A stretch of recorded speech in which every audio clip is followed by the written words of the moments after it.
Right guys, you know when you get a warp in a blade, like that, got a bend in it.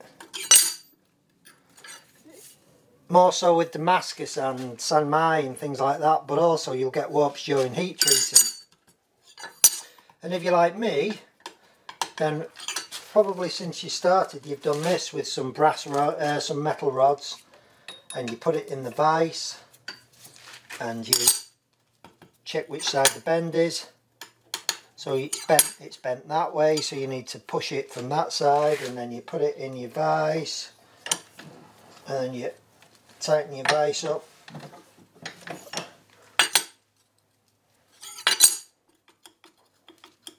And then you go too much because the vise isn't very sensitive, and you do that, and that's pretty good. No, it's not. A bit more. So you got this rigmarole backwards and forwards. That's too much, because that just isn't, to me, it's just not sensitive enough. Plus, if you've got a bend that's just there in that section, and you're constantly moving these stupid rods up and down so that you can just bend that little section there, and the pins keep falling out, and it just does my head in. And every time I do this to straighten a knife out, I think I'm going to build a jig, Well, that day has arrived. I'm going to build a jig. This is about a 7mm mild steel rod.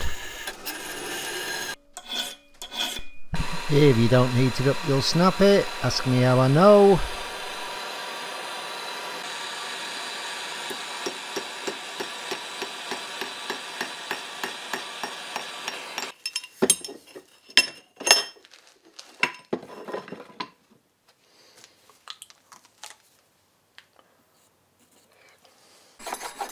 I'm just cutting partially through that.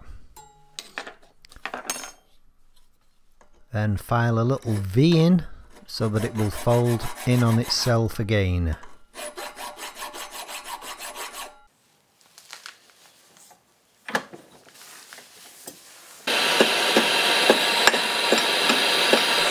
And just cut this off to the height.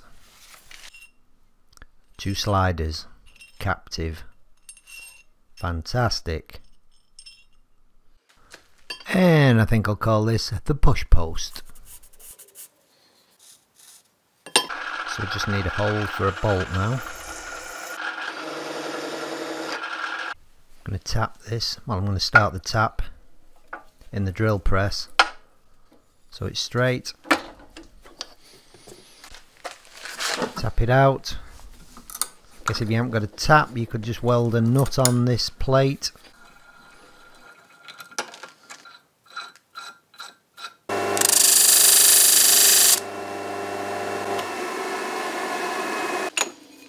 So this is a setup. You just need to make the gap between wide enough for your blade to go in and the thickness of your pins on the back.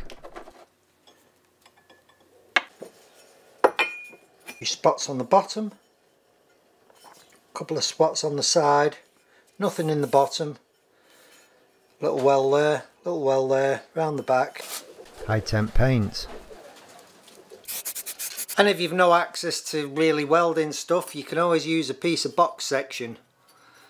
If you can get your whizzer, your grinder, and cut the top out of there, just take the lid out of it.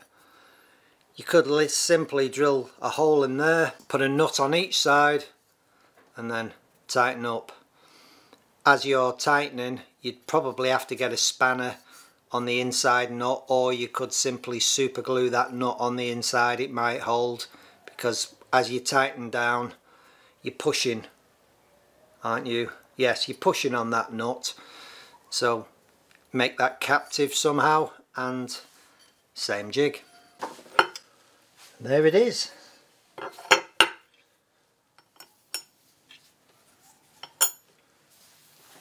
It's important to round that off so that if you're pushing on a flat, it'd probably be trying to lift the blade up. So I've just put it to a rounded, gentle point to push on the centre. So no more pins dropping on the floor, just so easy to move. Put them exactly where you want them. Put the knife exactly where you want it. There. There. If you're doing big knives, then you're going to have to make a bigger jig, I guess. But guys, how easy is that?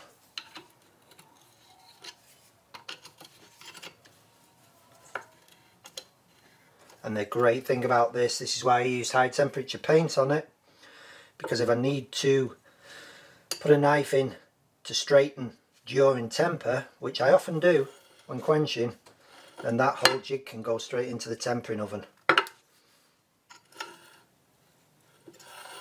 Just pushed in. So easy.